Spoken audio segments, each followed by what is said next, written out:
আসসালামু আলাইকুম আপুরা, সবাই কেমন আছো? কোল বালিশের কভার সেলাই করব। হ্যাঁ, তো তোমাদের সাথে শেয়ার করি। দেখো, কোল বালিশটা আগা মাথা সমান, তেমন কোনো ঝামেলাই নেই। এই একটা রাউন্ড হলেই চলবে। একটা গোল কেটেছি। এটা আন্দাজে 2, 3, 4, 5 ইচ্ছা, মানে টুকরো কাপড় দিয়ে ইচ্ছা মতো এটা কাটে। এটা তো দেখাইলামই, তাই না? কাটিং। এখন কি করব? সেলাই। এই অংশটাতে এখন আমরা কুচি দিব আন্দাজ করে। দেখো, কেউই আসলে পারফেক্ট কুচি দিতে পারে না। যে কোনো একটা মাথা নিব, মাথা নিয়ে এখানে কুচি দিব। হ্যাঁ, এখানে কুচি দিব। হয়তো বাড়াইতে হবে, কমাইতে হবে। কুচির কাজে হচ্ছে বাড়ানো আর কমানো।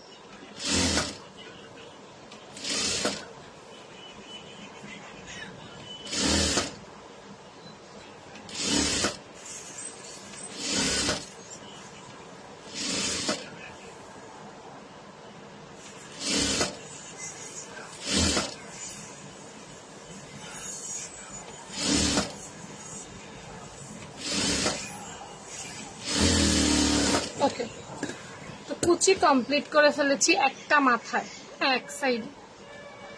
এই এখন কি করব? এখন এটা এভাবে ধরে লম্বা করে সেলাই করে ফেলবো জোড়াটা, উপর থেকে নিচ পর্যন্ত। দেখতে থাকি। হ্যাঁ, সাইডে যে খোলা অংশটা আছে এইটা।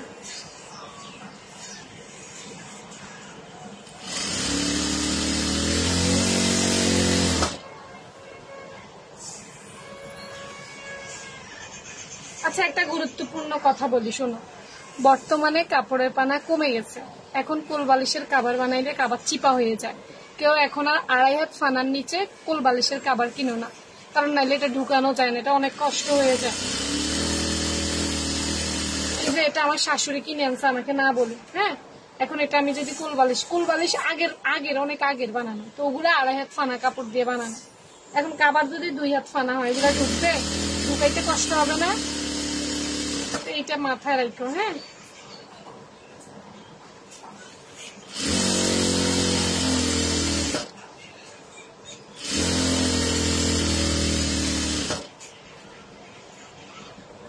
আচ্ছা, এইখানে শেষ মাথায় আইসা এই যে 2 থেকে 3 ইঞ্চির মতো খোলা রাখবো। এই কারণ এখানে ফিতার ঘর বানাতে হবে।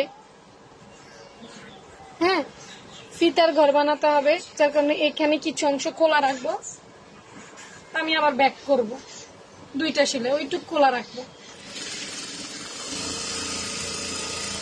আমি জানি কোল বালিশের কাভারটা তোমরা নিজে নিজেই পারবা, তারপরেও দেখাই।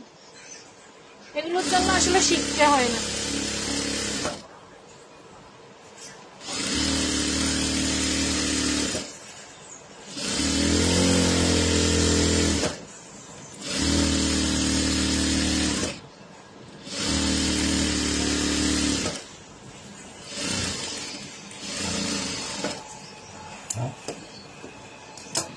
আচ্ছা, এই যে 2 ইঞ্চি পরিমাণ খোলা রাখছি ফিতা ঘরের জন্য, এখন এটা এভাবে বসাবো।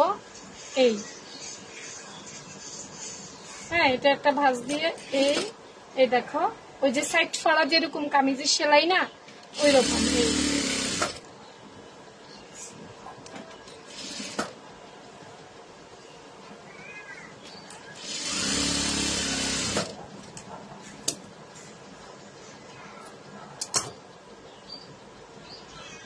এখন এটা বোটে এভাবে সেলাই করে ফেলবো, ব্যাস।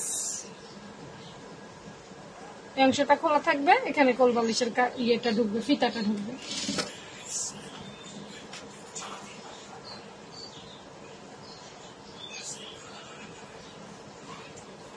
দেখো,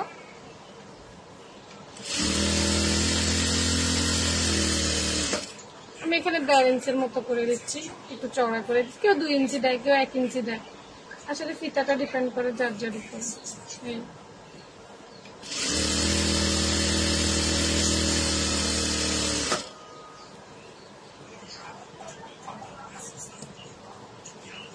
এগুলো তোমাদের ঘরে কোল বালিশ থাকলে ওইটা হাতে নিয়ে দেখলেই বোঝা যায় যে আসলে কেমন।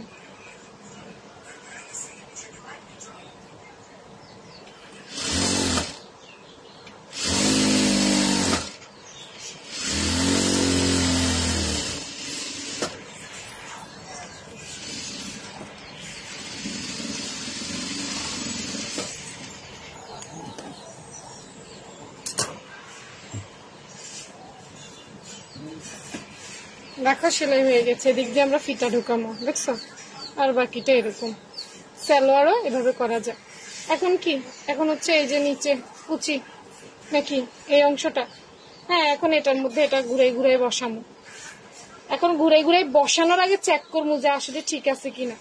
আচ্ছা, যে কোনো একটা সাইডে আমি একটু মার্ক করি, এইসব মার্ক করি এইভাবে, হ্যাঁ একটা সাইড থেকে মার্ক করি, মানে এটা হিসাব করতে সুবিধা হবে। তো এখানেও একটা জোড়া আছে, এখানেও মার্ক আছে, হ্যাঁ।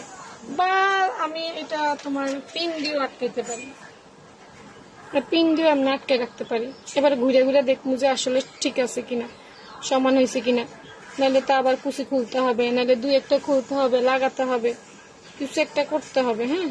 এই এই একদম দেখো পারফেক্ট হয়েছে, কমেও নাই বাড়েও নাই, হ্যাঁ। আন্দাজি করার পরও কি হয়েছে, পারফেক্ট কিন্তু হয়ে গেছে। তো এবারে এটা করে এভাবে সেলাই করে দেব।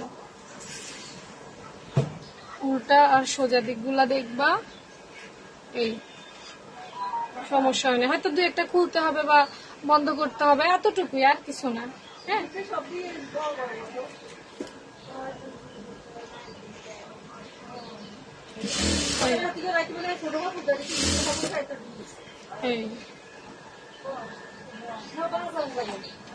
ঠিক আছে, এই হয়ে গেছে।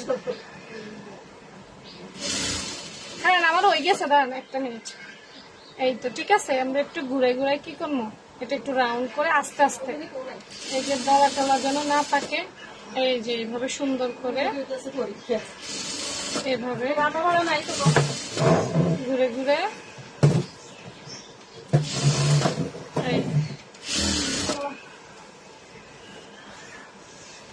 দেখছো একদম পারফেক্ট হয়েছে। যদি কম বেশি হয় তোমাদের প্রথম প্রথম একটু কম বেশি হতে পারে,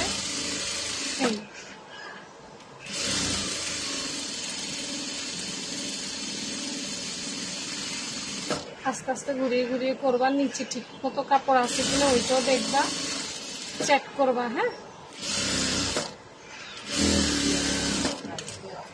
হয়ে গেছে,